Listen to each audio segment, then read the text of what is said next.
Every day, 221,000 more babies are born than people die. That's 1.5 million extra people a week that need to be fed. Over the last 40 years, the world population has grown by 80%, but food production has more than kept pace, growing by a massive 150%. Although the number of people has almost doubled, on average we all have more food per person than we ever had before. The good news is that population growth is slowing down and by 2050 should have almost reached zero. But not before adding another 2.5 billion people to the global population.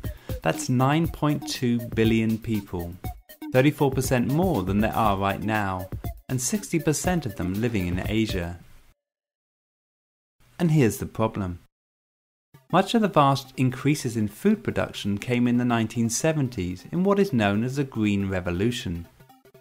Before then, to increase food production, you just increased the area of land you farmed, but land was running out.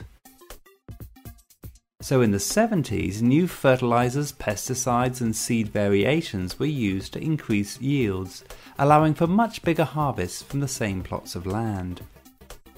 But at some point in the 1980s, the rate at the crop yields were increasing started to fall, and in the 1990s, the food production growth rate dropped below the population growth rate. There are only so many crops that you can grow in one plot of land, and many farmers now are reaching the limit. And as if that was not enough of a problem, there are other factors at play that are reducing our ability to produce food. Climate change is starting to have an effect on crop yields. The International Food Policy Research Institute ran a whole series of scenarios on climate change, and they all led to lower crop yields in 2050. There are decreasing water resources, with extra pressure on that water being made by man's obsession for meat. In the next 40 years, the demand for meat will double, but every kilogram of meat uses 8 times the water than it takes to produce 1 kilogram of wheat. As natural reserves of oil run out, so its price goes up, which in turn affects the price of fertilizer, and it also increases farmers' motivation to farm plants that can be turned into biofuels, again reducing the farmland and resources used to feed the world.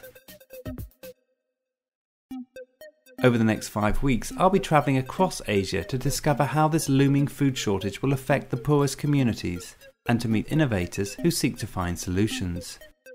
In part 2, I'll be reporting from Asia's most food insecure district, just across the Chinese border in Nepal's Western Hills.